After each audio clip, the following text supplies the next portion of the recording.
Well, first of all, thank you very much for, well, not many of you leaving the room, still being here, because we're going to shift gears. I just was listening in on the interesting elements that you were talking about, and all the cool stuff that you were talking about still needs a foundation to start off. And that's some of the basis that I will touch upon. All the governance elements of how an organization as such, with external stakeholders as well, are able to share and derive the value out of all the cool data that IoT or big data can generate that you need to absorb into your organization and system landscape, and being able to apply some of the machine learning or other elements as that will bring that value to an organization. It works. Okay. As you just said, well, Internet of Things can be many things. I don't want to lecture about what it could be, because it could be anything, so the time frame will not allow to do so. But the point is that IoT is not new. IoT have been here for decades. It's a matter of how we apply it to new business model or to new examples. I can see that you guys from Verus, you're here. So you have alarm systems that will likely generate data that you can act upon. But what is, well, it's not an open question right now, but how will that be able to be embedded into your data foundation that you have behind the scenes? And that is one of the elements. As the communication infrastructure have grown, it's become more easy to take this data in. And I'm sure that you have struggled earlier in the past of how often can you generate and apply these data to your backend system. I was talking to another, actually also a speaker at this event earlier. They said that every 10 minutes that we'll get the data in. But if we go back just a few years, it would likely be once a day, or whenever a ship or whatever would hit a harbor and they were able to offload that data. So being able to be more responsive to the data that it will generate have increased a lot. And it's all about, as I see it, being able to deliver convenience to whatever stakeholder that would be relevant to have this, as convenience will likely drive loyalty. So that matter of making that mix and using IoT to serve your customers or your stakeholders to bring value to their additional business, and then apply for additional funky stuff, as I would call it, as it can be many things, as you just pinpointed. That is some of the basic elements as I see it. Earlier today, another speaker at this convention said that the credibility of IoT-generated data, well, you need to govern it somehow. I would claim that it can be very high based on what level of governance you provide to your IoT devices. So if you know how to calibrate, if you know how to be predictive in terms of the service schemes that there will be for IoT data, you will be able to generate a high credibility level to that data that you bring in. That will be the small data that will all sum up and be a part of a big data setup, where you can then do all the analytics on top of that.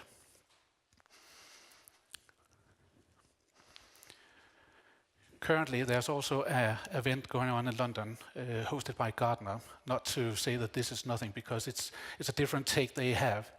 But they say that some of the trends is the ability to have a more mainstream backend where you can support the different data elements that will come in. And they see that there's a merging need to link master data to IoT devices or to the data it will generate. And this was one of my offsprings to this intro session, that I knew that this was coming, and now Gartner went out that publicly and we're talking about it. And then once you have that ability to work with master data, you also need to have some governance to it. And that is one of the key elements as I will bring forward today. And I'll come to that in just a few minutes. From a macro perspective, there could be many use cases. I will not go into each one of them. I'm sure that you know all other different sizes or different cases. But I think it's important to see how they can link or interact to one another. A big topic is IoT that is inside bodies. Let's take pacemakers or insulin pumps for diabetics. How can we link that IoT-generated data and being able to be more predictive and, for instance, do better medication that could be informed to the end user in a real-time basis, all dependent on what their body physics would be. And another big discussion at the moment is the ethics part of it. So how would that data that will be generated linked to that specific person in that specific circumstance, how could that have an influence to insurances and how that can be monitored? Will it make a reduction to the price that you have to pay for your insurance?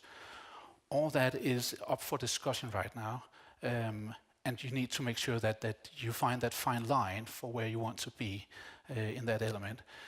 And with IoT, the opportunities are enormous, but you still need to have some level of understanding what context it should work in. And the body example, well, it's very easy when we have these Fitbits, when we talk about heart rate and what have you, that is the low-hanging fruits.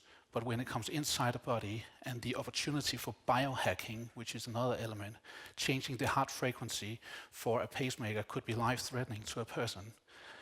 How would that interact? How do we make sure that that is secure? And the security element, again, is another offspring that is a completely different topic from today. I also think that being able to govern the lifecycle management of IoT devices is important. How can we make sure that we can use this technique to understand how we can apply new ways of working with IoT devices to the end users and bring that convenience and loyalty to them? So we can use IoT in an early stage to go out and test different opportunities and say, well, a selective group of people, you will get this device to test it. We can validate and share the data before we bring it on. And the good thing is that due to the pace of speed that we have, we can very quickly react to those elements and adjust how the product should work before we bring it to the general market. So the ever constant element about the minimal viable product, well, how can we slice and dice the concept of a minimal viable product and then have different versions of it so we can keep a level of governance to how we're taking new products to the market. And basically, it all comes down to the ability to fail fast. That has been the Google mantra for many years. Go out, test stuff. If it works, all good. If it doesn't work, let's examine why it didn't work, and then move on from that point. So the fail fast approach or methods of thinking can be applied to the IoT device development as well.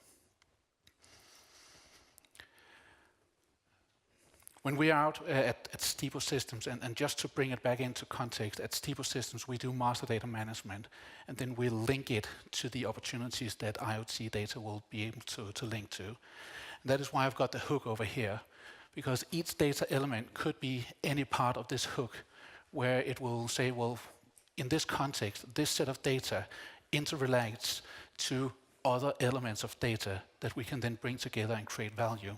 So it's not just a single hook, it's connected on this beam.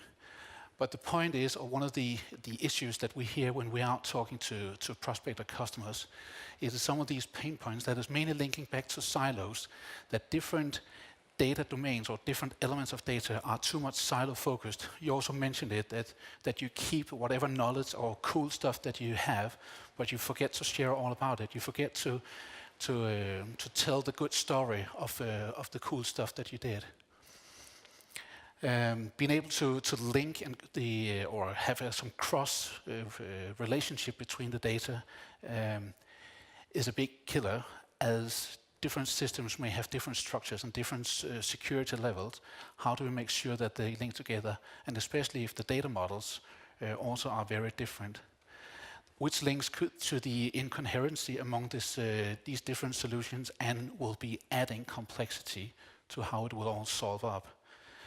And when you have that level of complexity, it's difficult to get truth. But in order to do so, to assign ownership and understand what is the privacy of these elements. And again, this is all a part normally of a larger program under the hood, for instance, of digital transformation. Others have been talking about digital transformation today. our take on digital transformation is that we keep a central repository of the data in the middle, still need to have the ability to link this data to other elements, as we see it enablers to how we can reach to whatever propositions, so we can bring that value to end-use customers. In a survey we did just recently, 74% said that one of the headaches that they had in that digital transformation part was the ability to meet customer expectations. And 63% said that the main driver, or one of the main drivers, was to do or to gain business growth. But more important is, it's the ability to lift this data up to a more strategic level and not just talk about the different data that you have, which is again is what you were talking about. How can we link this data together and use it as the foundation to be more predictive and be more agile in the market? And IoT and big data and wearables and predictive maintenance, it's all up here. But you still need to have that foundation, coming back to also one of your key takeaways. So our approach will be to have what we call a reference data strategy. That in small words, it boils down to three big central elements as defining your data in a common data model, being able to know where you have what data, and having a level of control to these data, who is allowed to work with these data. And last, and I think this is the important one, how can we share these data? Because if we don't share data, we can't bring value out of those data. It is only valuable if I can connect with you or you to say, well, how would these data bring value to your everyday life or that decision making that you need to take in your job? So it's a matter of understanding the data, having some clear ownership and knowledge of the correct level of usage of these data, and again, make them available at the right point in time, at the right level of quality and time leverage. I'm not going to read out all this. I know that you can read, otherwise that you're in big trouble. But the point is that leveraging master data in IoT can be used in many sources. This, for instance, could be about cars. Well, a car consists today of many small sensors. What kind of data can we take out of this? How can we use that? And yes, it's cool that you can use your smartphone and be in the whatever desert somewhere across the globe and still be able to see the temperature inside your car. Well, that is cool, but still, what value does it bring? So you need to take it to another level in order to see what would make benefit of it. But the point is mainly over here, to have a common ecosystem where this will all be connected, where you know how the data sources are connected and can bring value to one another in this setup. So some of the takeaways, if you may put it like this, is the ability to tackle all this is to have some identification and management of these devices. So which device is it? What level of firmware is it? Where is it installed? How can we access this device and, for instance, track information, change configuration? Will you do that at a centralized location? Will you do it for your customers? Will you do it or make that a service available to your end users? What kind of service will you bring to this? Being able to capture these data and react on them and link it to big data sources. Out in the booth out here at E12, I have a case where I'm talking about a smoke detector, and the important part about this is when that will sound an alarm, will it be because that there's a fire inside the house? Whereas if we could use big data to reach out and say, is there some fire going on in the neighborhood? And then say, it's dependent on what the source of the smoke is, having different kinds of messages going back to that person. Should they close the doors because they want to keep the fire away from the outside, or should they open because the fire is coming from the inside? And being able to validate and provide trustworthy information. How can we connect the IoT generated data with other types of data that could be out there? Being able to sort and I say govern and situate information, meaning it's about putting it into the right context So as IoT can be anything, you can say that in one case it could be this pacemaker, but in another case it could be, well, what is the location of a bed if it were inside a hospital? And each case it could be IoT generated data. How is this bed moving around in the hospital? And in another case, how is a pacemaker performing from a specific patient? And being able to see, well, does it make sense to link those data together? Well, it could be if that person is inside that bed and is all moving around in that hospital. I think that well, now he stepped away. What was his name? Sorry, the guy before. Eric. Yeah, he was talking about the ability to capture data and being able to react on it. But if you don't have a structure to put it into, well, that data is just a data lake, or it's just somewhere that you will put the data into a file on a file server. How do you bring it into context with other data sources that you will have in your solution? And then it's about, as I've been talking about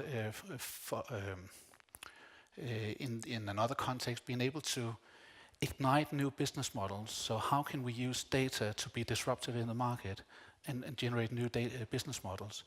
That is a completely also a game changer if you use it right. And then as one of my main messages is being able to reference the behavior of IoT data to the master data, so you can bring that kind of trust between the different data elements and then put it into a greater context. So as I said in the beginning, it's not about some specific cases, it's more like the foundation for how to master or manage IoT devices and the data that it will generate. So it's been a pleasure to introduce my thoughts of this.